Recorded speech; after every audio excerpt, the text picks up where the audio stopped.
Bonjour, ce sera la dernière vidéo et le dernier tutoriel concernant l'utilisation de la médiathèque dans votre CMS BlockTech.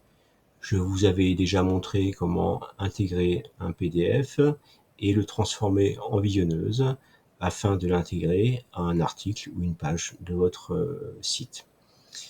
Il y a une fonctionnalité qui est très intéressante et que je ne vous ai pas encore montré. C'est la possibilité de rendre des zones cliquables sur les pages PDF.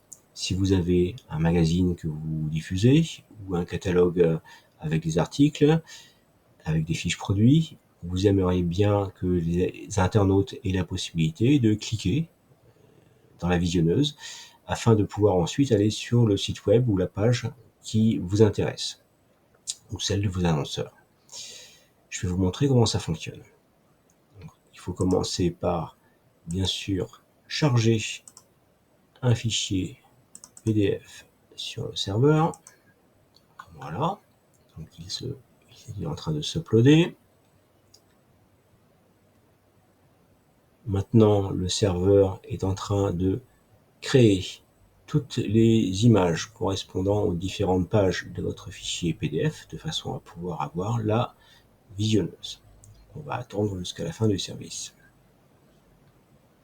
Alors cette fonctionnalité, elle ne fonctionne que sur de très rares CMS et souvent elle est proposée par des services externes comme Issue ou Calameo qui permettent de faire ce genre de choses.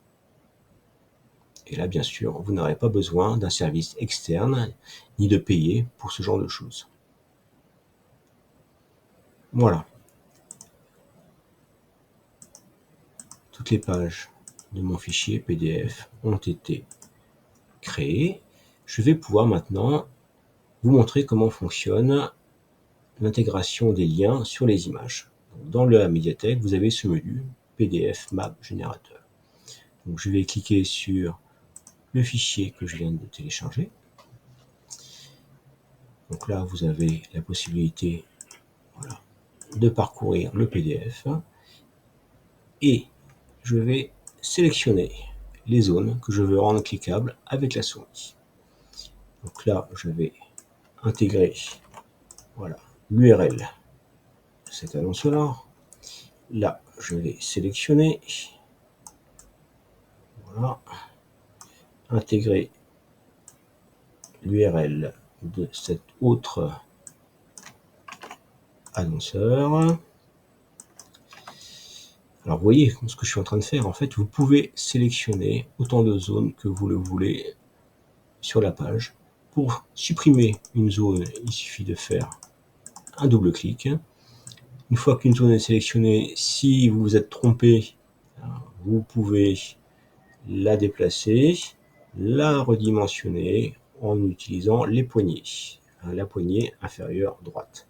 Et donc là, je vais intégrer un lien sur ce dernier annonceur. Ah ben non, il y en a encore un autre ici, c'est celui-là. Voilà. Ici. Et voilà. Et je n'oublie pas de sauvegarder. Vous allez pouvoir répéter l'opération sur toutes les pages qui vous intéressent. Ce que je vais faire, je vais rajouter aussi un lien sur la dernière page qui pour le coup va... ah bah non, c'est que cette partie-là.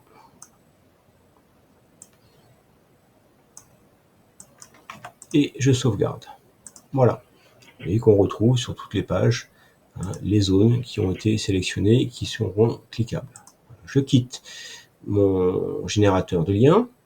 Je vais maintenant donc créer, rajouter une page que je vais intituler page test PDF avec des liens dans mon tutoriel. Voilà, elle va être publiée immédiatement. Je ne vais pas mettre de texte, je vais directement pour le tutoriel, ce sera plus rapide, intégrer mon PDF à la page et j'enregistre. Donc là, pour faire apparaître la visionneuse, je clique. Donc ce qu'on avait vu précédemment, on peut Voilà, faire défiler les pages, ça pose aucun problème. Et vous voyez, lorsque la souris passe sur les zones que j'avais sélectionnées, elle réagit et je peux cliquer pour aller vers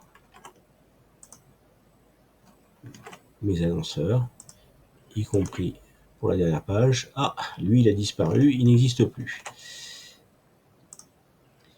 Voilà, une fonctionnalité qui est quand même intéressante, qui sera un plus pour votre activité, hein, si vous avez des annonceurs ou si vous diffusez des catalogues avec des fiches produits. Hein, ça permettra aux internautes de cliquer directement sur les liens présents dans le catalogue et d'aller vers les pages concernées.